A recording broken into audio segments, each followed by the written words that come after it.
What's up, guys? Mike here from Friction Jewelry. It's been a hot minute since I've done a video. I don't know, I've been busy, just haven't felt like doing YouTube, but sometimes these issues come up and I feel like I gotta talk about it. So we're gonna talk about tools today. We're talking about the Xuron 4192 PJ permanent jewelry specialized cutters. I had a chance to order these based on recommendations of people on Facebook and the guys that sell these. Apparently they had like hired or contacted permanent jewelry people to design a pair of cutters. And I guess this is what they came up with. Now, I wanted to just go over them really quick to see if you should buy them. Personally, this is my last day with these guys. I had them and I'm returning them. I'll tell you why right now. All right, so the design of these pliers, at least in theory, was cool because they cut as opposed to sort of pinching what you cut with when two blades are coming together. These actually overlap. They call it micro shear, okay? Same way a pair of scissors work, right? So that the idea being when you cut something, your ends become flush, more flush than when you pinch something, you have one sort of spike on the end and the other side is flush, which I get it, can be a disadvantage when you're doing permanent jewelry.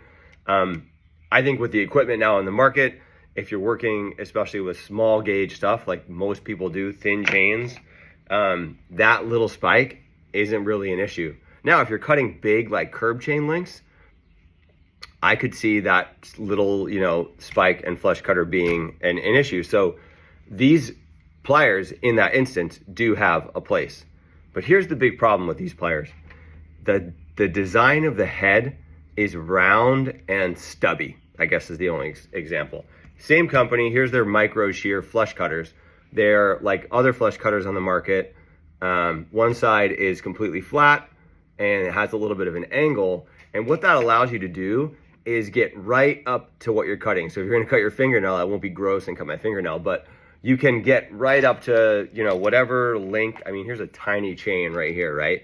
This is like 1.2 millimeter chain maybe.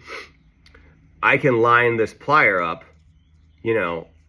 and using the flush side, I can get exactly the length that I want with no ambiguity. Try to do the same thing with this quote permanent jewelry plier. Now, all of a sudden, it's hard to show on the video, but you can't exactly see, at least clearly, where those two blades are gonna come together because they're sort of like a wedge. I don't know if you can see in this video. See how it's kind of like a triangle? So you're trying to get a chain lined up in that triangle, right? It's not impossible, it's just difficult, right? Now, what do these pliers totally rock at? Cutting wire. Like here's a piece of copper just hanging out. Boom, it's like probably 24 or 22 gauge. Look at this. It's butter, right? With a perfect, nicely flush end. It's great, but do I use this for permanent jewelry? Am I cutting wire like this? I'm not. I don't know who is. So that's why I'm like, why would you call this a permanent jewelry plier, right? It's just a little bit of frustration I have, so I make these YouTube videos to rant to the world. Everyone's got their thing, right? So what do I recommend instead? Piece of cake. 99% of my permanent jewelry, I use the Tronix 5223. I think I've made other videos about this. This is a precision cutting plier. It's exactly what you need to cut 1 millimeter, 1.2 millimeter lengths. I mean, the tip of this thing, especially under the microscope, can get so precise. I mean, I can cut one of these links at the joint and repair this chain with these pliers. Could I repair this chain with these pliers? Possibly, but almost impossibly. Or, what's the point of shopping around for tools, right? You want the best tool for the job, okay? Does this tool have a place? Sure it does. Is it everyday permanent jewelry?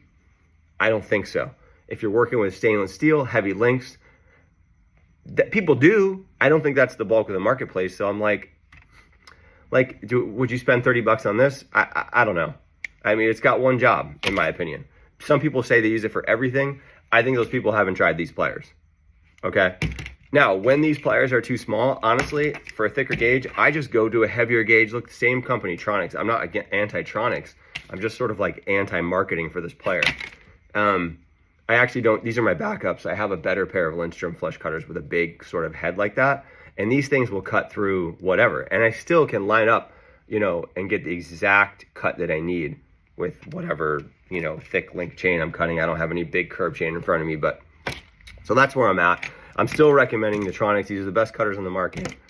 I'm not recommending that you go out and buy these. However, I mean, it's hard for me to return tools because like I'm in my garage, I have a ton of tools. Okay, every tool has a great specific purpose. So I guess this video at the end of the day is for the person who doesn't want to buy every tool on the market, right? I do think you need two cutters. I think you need a fine cutter and I think you need a thicker gauge cutter. But personally, for thicker gauge, this probably wouldn't be my first choice. I just don't like how difficult it is to line up what you're trying to cut. You kind of have to come at it from a different angle. You can't see that like super nice flat edge that I'm just used to, and it's my preference, and I just don't think that this is, no matter how buttery, it's gonna cut thicker metal compared to the pinch ones. You know, I don't think it's an issue. And just to follow up on the last thing, the big cutters that do make those little spikes, so say you're cutting something like, again, this 24 gauge. Okay, so I'm gonna cut it off.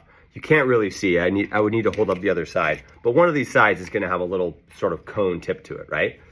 So what you can do is you literally can just cut again. You can cut the edge off, the spike, you can cut it again, which is almost impossible to do with fine chain, but it's pretty easy to do with thick material, thick links. Sometimes I'll double cut curb chain links if I really need to, but in my business, my heavy like 3.5 millimeter chains, that's like 1 out of 100. Okay, if I didn't sell that, my business, I wouldn't even know. I wouldn't even notice. I do it for guys, I'll do it for the girls that want to like a little more chunky look, but it's super rare, at least for me. I'm in a city, maybe where you're at, you're cutting bigger chain, then you could maybe, you know, take a look at these quote hard wire cutters. But for now, I have to keep recommending the flush cut pliers. So good luck to you guys, happy cutting and happy welding.